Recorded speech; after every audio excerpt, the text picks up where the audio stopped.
before we get started with things, Suresh, did you want to, I know we've talked a little bit about your research and stuff. Did you want to talk about your research for a quick second and just give all the parents an update about what you guys are working on? Yeah, sure. I can do that, David. So basically, I do research projects in the area of data science and machine learning. And my focus is to basically solve day-to-day problems using data science, right? So things like,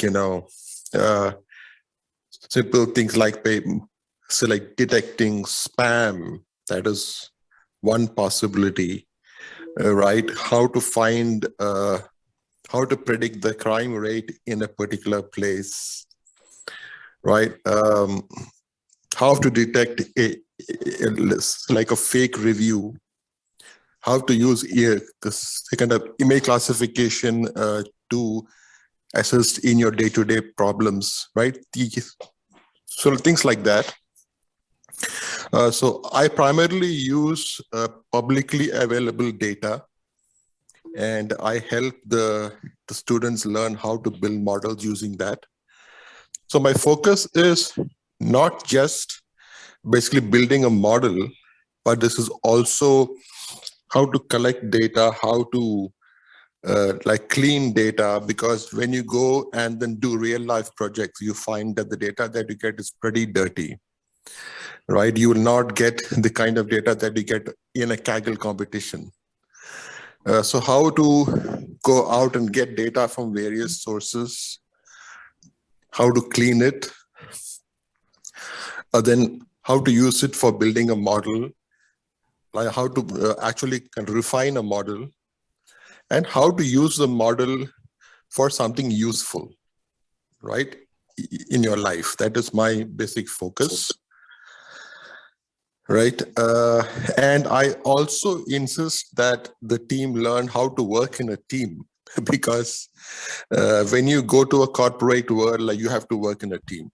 Like, you are not an individual contributor. So like there are people like that, but that's very rare. So mostly so how to share your knowledge, how to kind of share the work to basically get things done faster. So these are my focus areas. Yeah, so like that's it, David. Yeah, thanks. Yeah, I know we have some other things we want to talk about, but any parents have any questions for Suresh?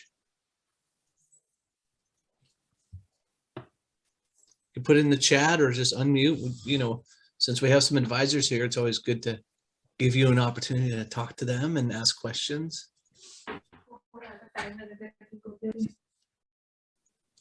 Okay.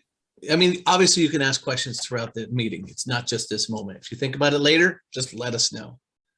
How about you, Joseph? I know you're one of our newest advisors, one of two new ones. I know some of the kids are excited about working with you and your team, which is great.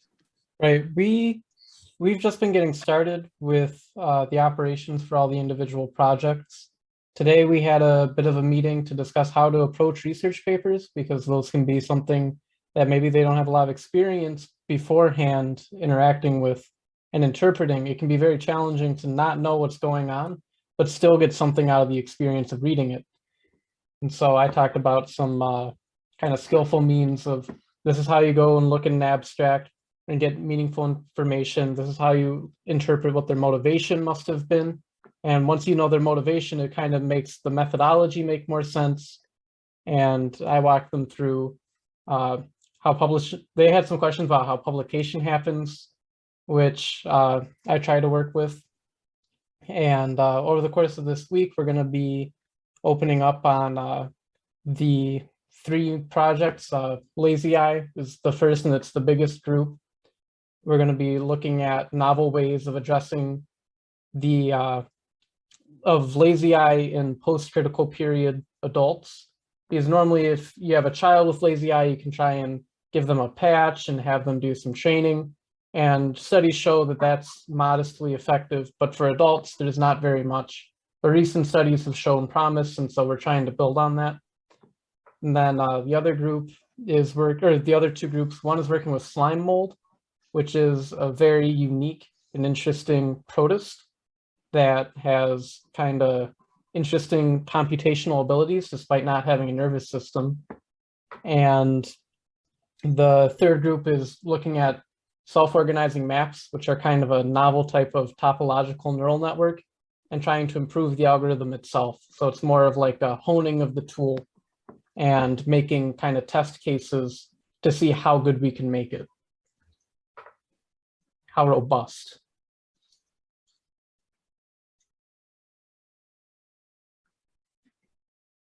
I don't know if you're muted or if I just can't hear.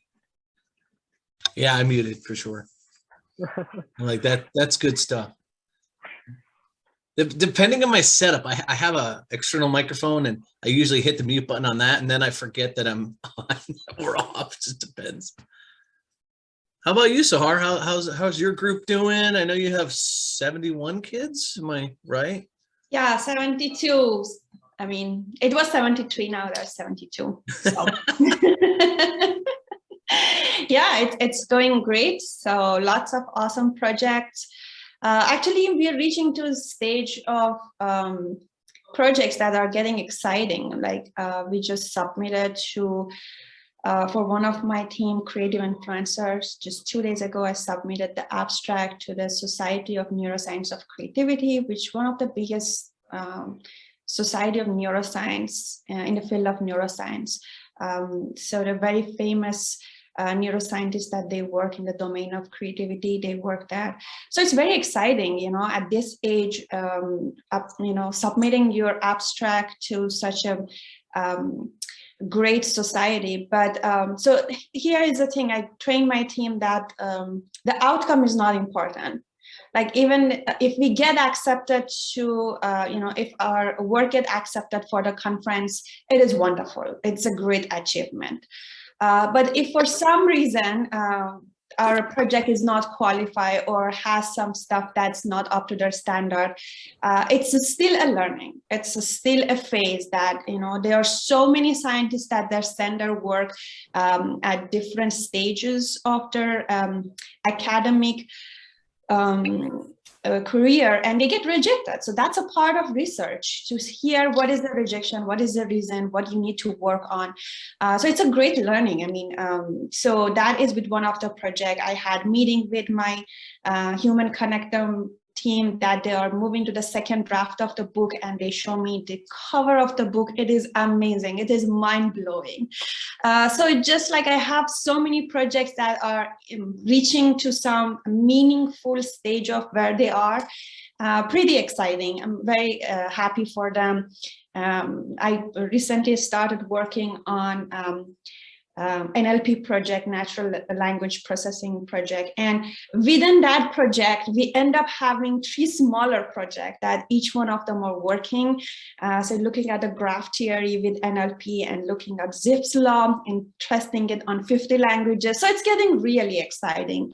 We're just like, going beyond imagination, and I let my team, you know, explore themselves. But I'm happy for each and every project. I can name every 8 project that I have and just start talking about their progress.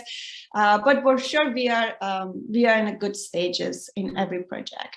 I have 3 projects getting ready for data collection, and soon all advisors and parents, they may get invitation to be a part of our study. So many good things. I'm very excited. That's just fantastic. I love it.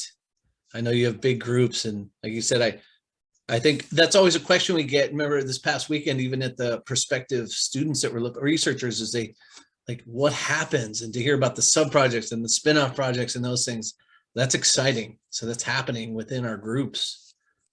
How about you, Larry? How's your groups doing?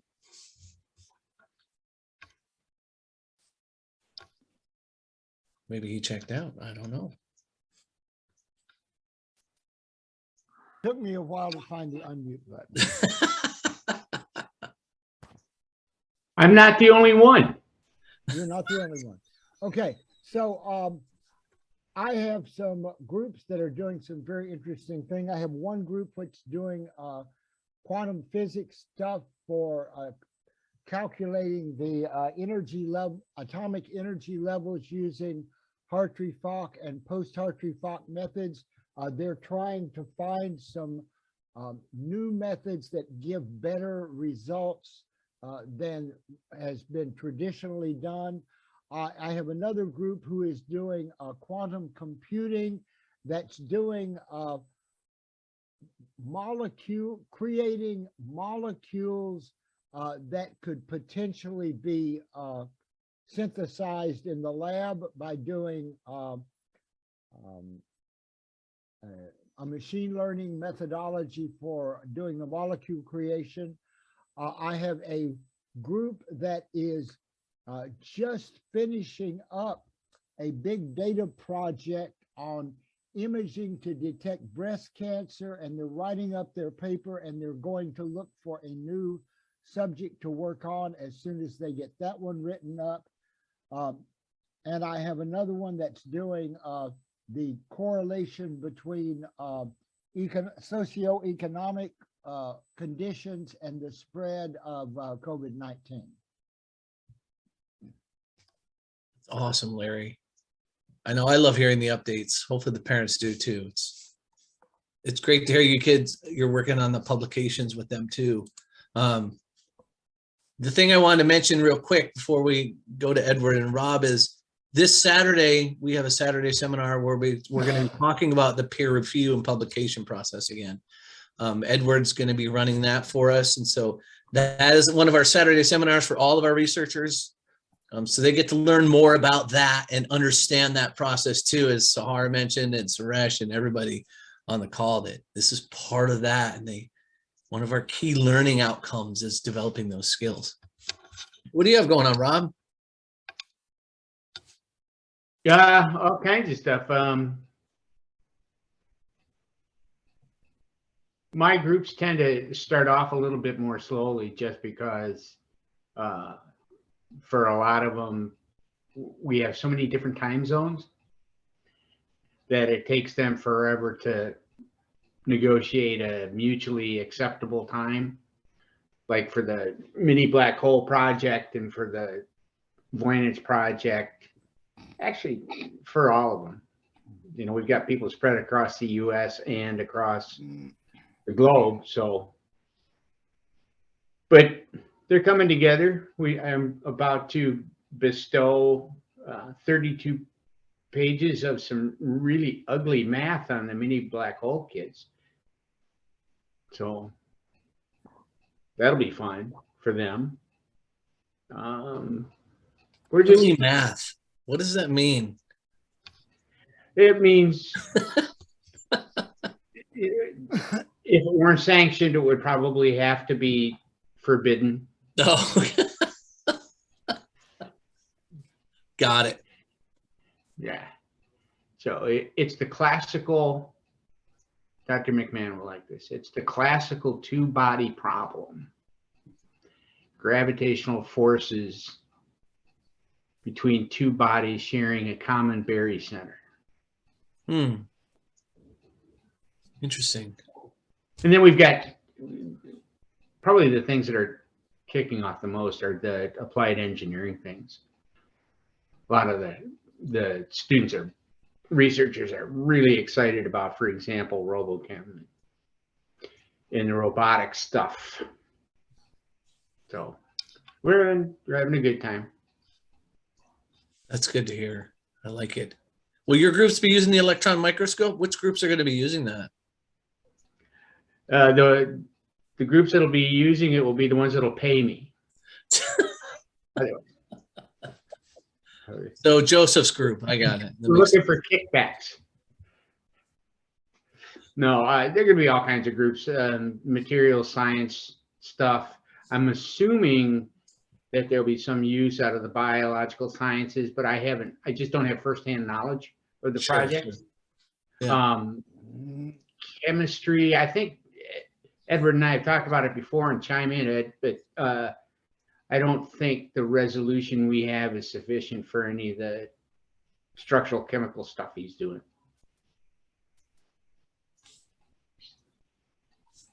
Thanks, Rob. He's not responding. He probably had a heart attack when I said I was going to charge people. It could be. Edward, you want to talk about your stuff and then we can jump into the slides? Yeah, I think it won't be, chemists don't use electron microscopy that much. So. Pardon me? Yeah. Yes, it's Yes. your turn. I think we should just get into the slides. I was just going to say, I don't think chemists are going to be using the electron microscope too much, but we are very excited to have it. You know, I didn't have access to an electron microscope when I was an undergraduate, so these are very privileged kids. I would This say. is true. And we like it that way, don't we? Cool. We're on, so that's just a little bit about a research update. I know we did it during orientation, but I think it's one of those things when we have our advisors join us, we want you to be able to hear what they're doing, how the research is going with each other and how the kids are doing. So hopefully that gives you a good idea. I know we've heard that over time with the parents. Hey, can we hear more from our advisors? So thank you, Suresh and Joseph and Sahar and Larry, Rob, Edward for sharing that information. So let's go on from here. So the updates for the new researchers. So finishing pre-work by this weekend, if you've not already done so. For the researchers who are doing it, they know what we're talking about.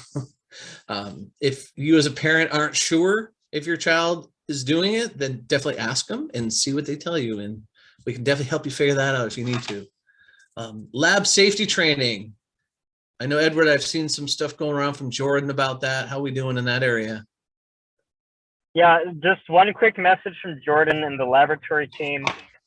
If there's one very last in-person training this weekend, and that's going to be the very last one. So Jordan's been very patient, but the people who are working on site in the R&D lab need to be compliant with deadlines for safety training.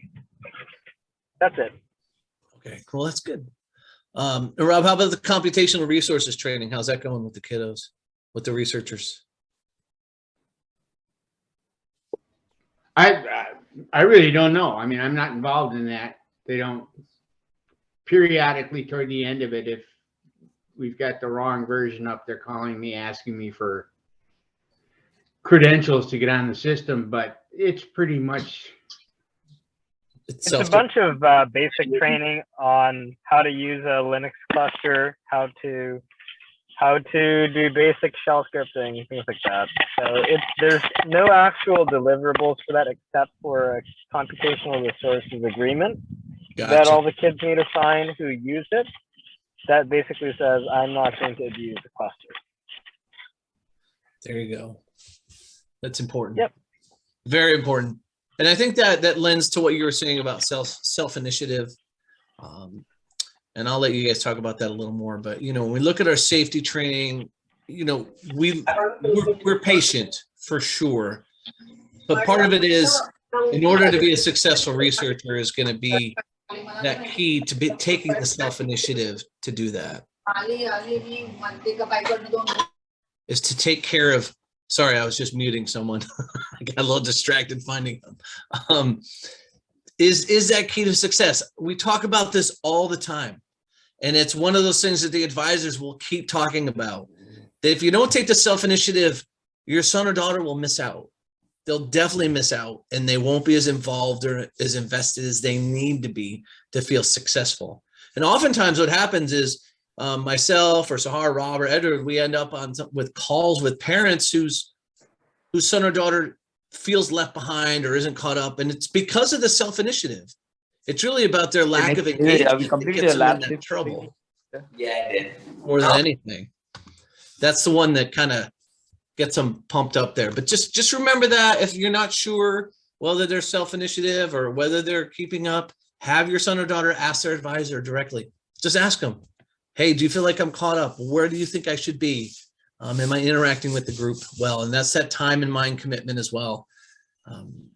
You know, as you know, ASDRP is a big commitment, and we do have high expectations for our researchers for a reason. You know, we're doing novel research. We're rolling out new projects and new initiatives, and it's easy to get started. It's easy to have an idea to get started.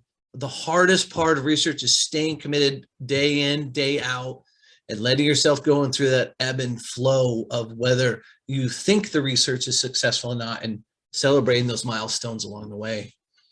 So yeah, just be aware of that, especially for the new researchers out there. It's going to be a challenge. It's going to be a challenge for them.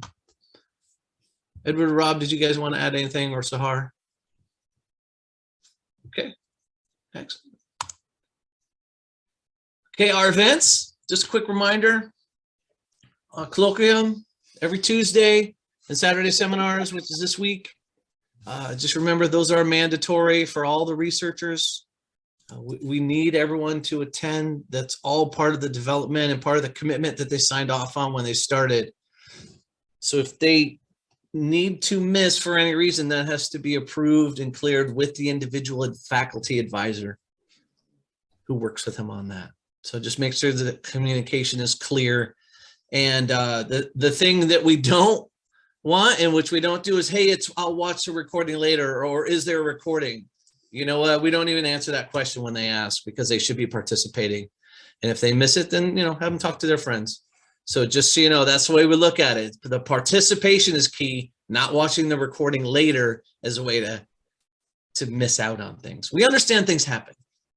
We're not trying to tell you we don't understand. As parents with kids and all that, we understand.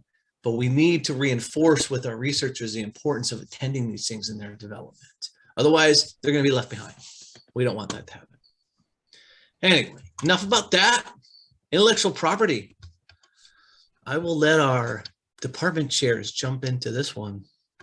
David, why don't we actually jump to the misconduct incident from one of the students, because Sahar has to go pretty soon. So, is Sahar still here?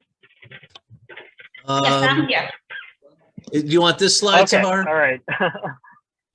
Yes, Edward will start, and then I will catch up with what Excellent. happened rest. Yes. All right, Okay, go for yeah. it. So we want to make this really public because we don't kick kids out of ASDRP for a lot of reasons. The one reason that we will for sure chase people down and kick them out, and also pursue further consequences, is in a case of research misconduct. And unfortunately, we had one of these students that was a problem in the last, basically in the last few weeks. We found out about this. So a little background: we've anonymized this guy's profile for privacy reasons and whatever. But this individual, whose initials are JN, I got a message from one of my students one evening about 2 weeks ago saying, hey, so and so, did you check out this LinkedIn profile? This guy says that you co-authored a paper with him. And I was like, what? So I went in and I took a look at this guy's LinkedIn profile. So this individual was a researcher at ASDRP, and he had posted a document on his LinkedIn profile. This is a student, allegedly listing a bunch of quote unquote publications along with names of people who allegedly mentored those publications, including my name, even though I had no knowledge of this individual, and about 9 other people from some top-notch institutions, including places like Caltech, UCLA, etc. And upon further inspection, well, first of all, it was bad enough that this individual had falsely attributed a paper to somebody who did not co-mentor or co-author that paper. Upon closer inspection, this individual's work was falsified. It was plagiarized. And in fact, not only this paper was plagiarized, but a lot of other publications of this individual, quote unquote, authored were plagiarized. And the individual had forged my signature to submit it to a journal. So that's a pretty big, that's not just an oops, that's pretty bad.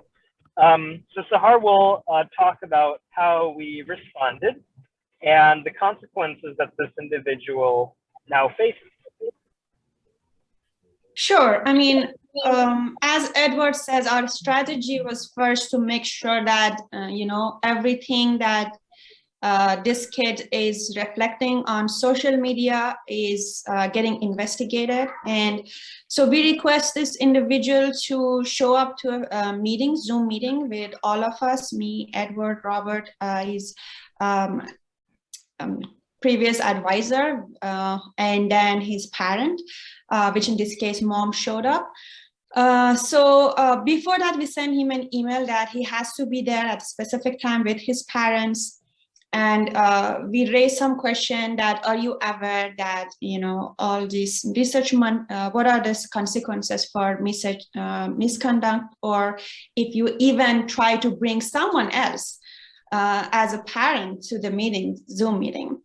So we started opening up the case. Of course, he initially did not accept that he has done this, and he tried to just, you know, kind of said, I was just copying from here. I was trying to lessen the copy, modifying the image. So of course, initially he did not accept, but then we opened up the case. We explained to him that, okay, this is what he has done. He has done research misconduct or consequences. It's a crime.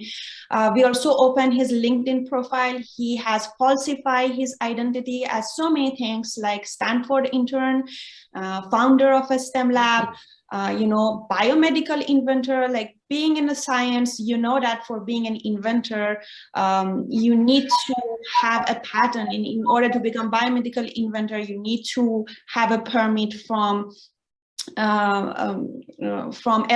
You have to be FDA approval. And then on top of that, we have cancer researcher at ASDRP for an individual who we have a recorded chat record with the advisor that this individual did not show up. And then we start questioning that, okay, in order to submit a paper, you need to have advisor's signature, how that happened. He initially denied, and he said he could not recall. But then after we talking to him that he better accept what he has done, it will be easier for him rather than end up being in the court and answering higher authority and federal government. But so he, at the end, he accepted that he forged Edward's signature and submitted to the paper. So we have recorded the entire Zoom session. We explained to mom that whatever he has done is considered as a federal crime. It's basically violating the research code.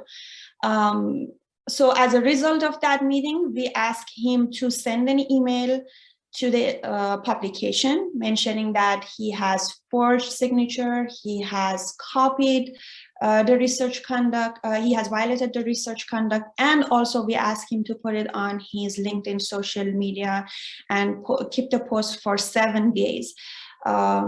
So yes, I mean, the story short, we will not leave individuals behind. If they are just leaving them out of ASDRP is not something that, oh, I'll be out of ASDRP, so what? It's not, it's a crime. We have the record of everything that's been done. We have, Edward has informed the publications. I think he has already informed the other scientists that he mentioned he worked with, which we are not sure, and we are sure that he did not work with any of those. So we will handle, and we are handling this situation very seriously, very, very serious. We are responsible as a scientist to grow researchers that are understanding what are the consequences if they do research misconduct at any level. As a parent, we all also would like to notify that we are not accepting any situation if the student want to just escape that, I don't know, I did not understand, what did I do? These are not acceptable. So it's a good time for, to share with your parents that be aware, you know, make sure that you speak to your young researchers and teach them that they cannot falsify their identities on social media. If you have access to see them on social media, make sure that the way that they're representing themselves on LinkedIn or other social media or on their CV and resume, it's what exactly they are. Because trust me, research organization, people who read admissions, they are very familiar what are the capabilities of high school students. and they easily can understand if someone is trying to falsify their identities. So I'll pass the rest to Edward. I mean, he handled the case, Yep, I have to go for my next meeting, but we'll be happy to answer any of your questions. Thank you. Thanks, Thank you, Sahar. Sahar.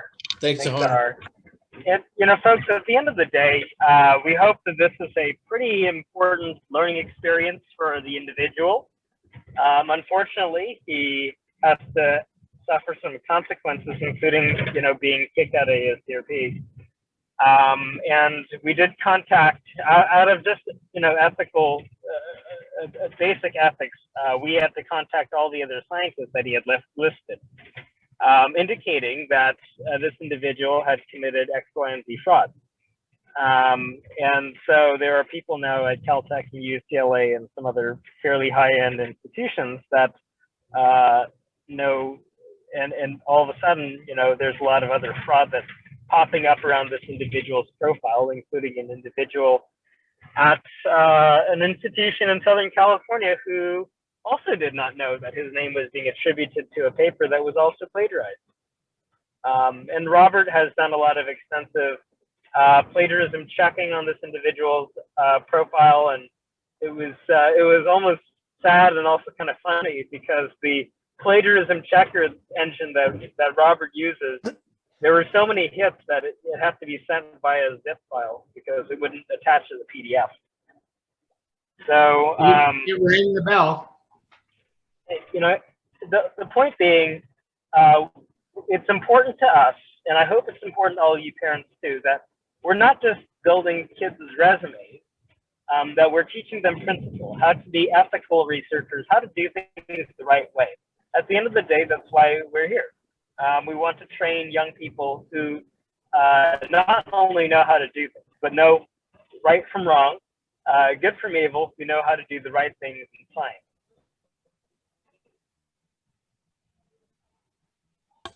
Absolutely. Oh, you broke up there, Edward. That's it on that. Yeah, there we go. So we got that window there. Okay. Is it just me? Or is it... Any of you who are academics know that this is, he suffered some later on. If he does this, it's a few David.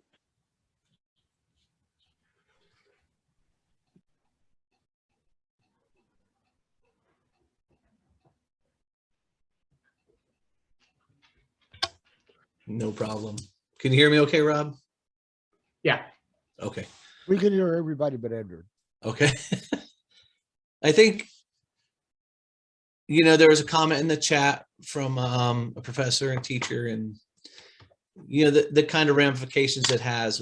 If you are interested in learning a little more about that, we'll definitely be covering this more with the kids and going over this kinds of thing as well. This weekend in the Saturday seminar, this will be one of the topics we'll talk about as well.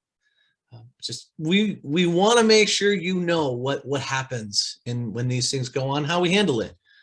As a professional research organization, we want you to know how we handle all this stuff. So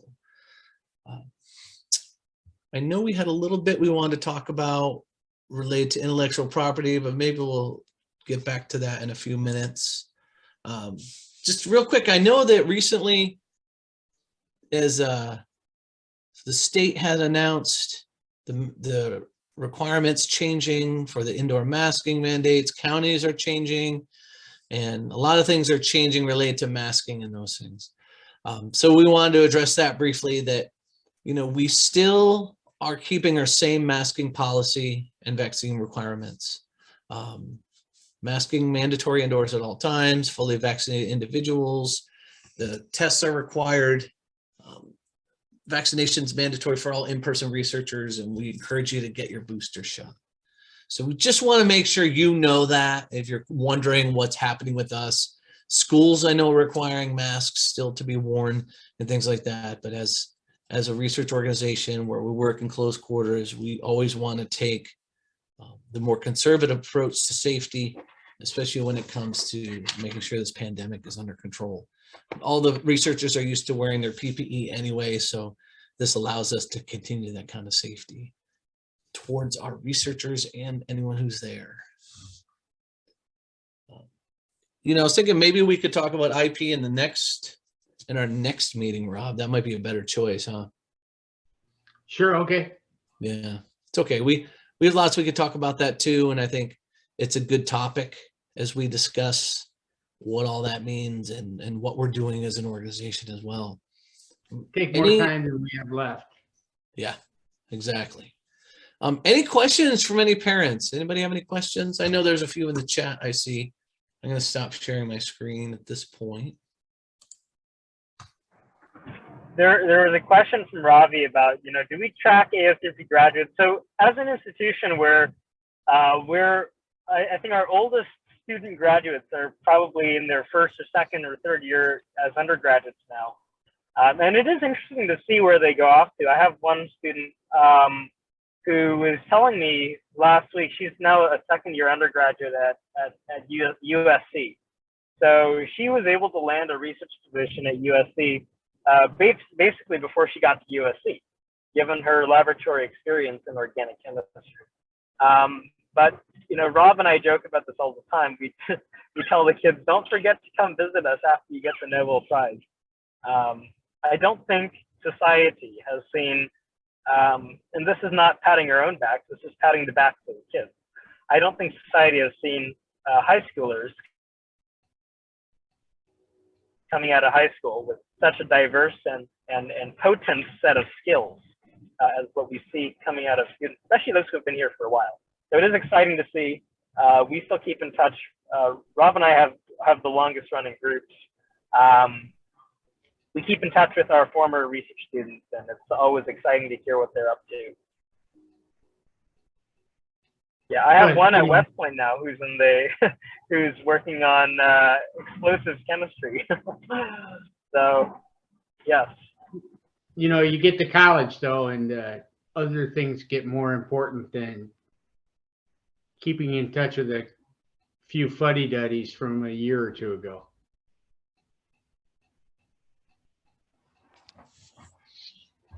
It's true.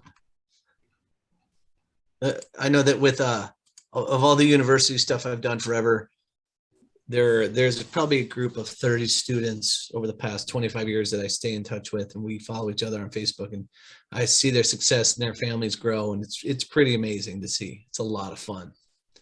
It's a lot of fun. Just on that note, real quick, it's one of the things that we're developing as we grow is an alumni network for ASDRP, and to stay in touch and for people to tell us what's going on so we can share that. So, you know, I would probably within the next couple of years, we might even have probably 2 years, I would say, like an alumni notes section. Where are people, and put up some things like that, because I think that'd be a lot of fun to have for us.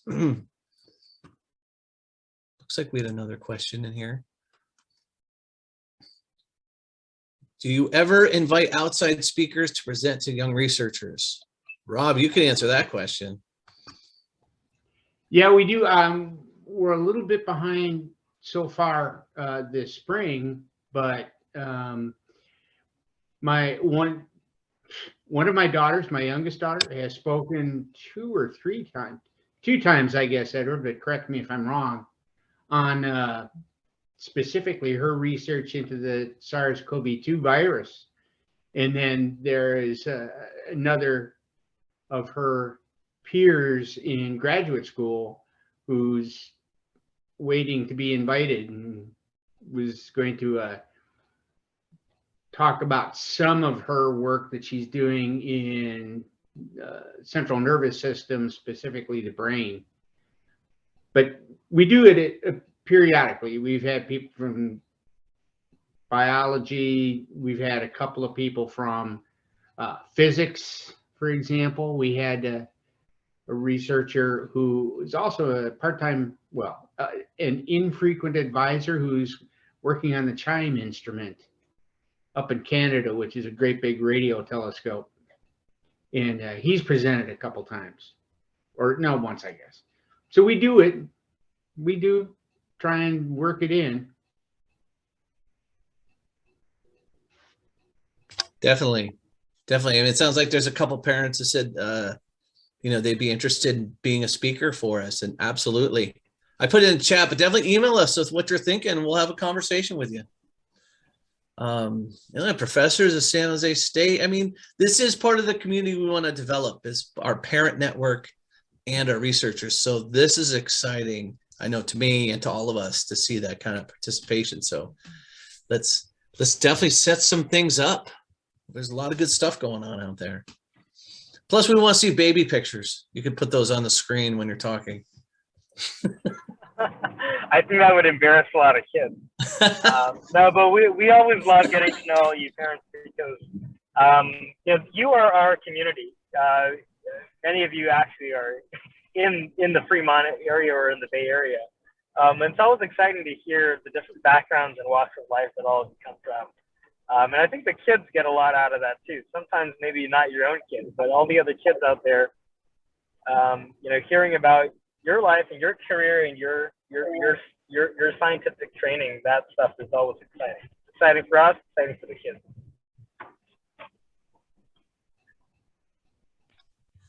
Awesome. Any other last questions? Not last questions. Any other questions anybody has for tonight? Hi, quick question about the pre-work. Is that assigned to all the researchers by any chance, or because I was checking with my schedule? That's a good question. It depends on the group. Yeah. It's a good question. It depends on the group. So, you know, about maybe 60% of the research groups at ASDRP are on site. And that means 40% aren't. Obviously, those who never come on site, they don't need to worry about lab safety training. But we made lab safety training is mandatory for all researchers to come on site, regardless of department, regardless of group, etc. It's one universal lab safety training. So if your student works in a group that does not come on site, then that's all good. Then they might need to do computational resources training. I think everybody has pre-work of some sort, so just check in with your student on what's required of them. They should know they got a very long packet that they hopefully read, which has directions for pre-work and has information about which groups require what. Thank you.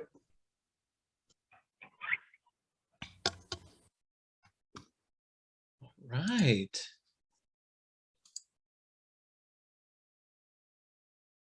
Well, you know, I appreciate everyone's time tonight.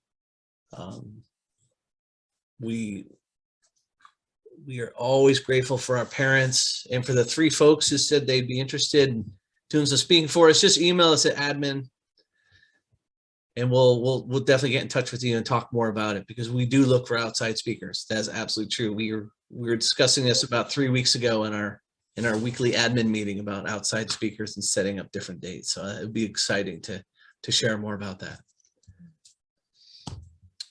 So, all right.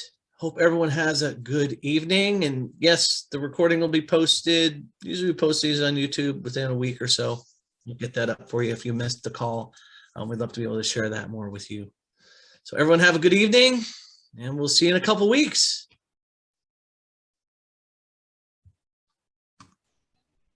Good night, everybody. Thank Good night, you. Rob.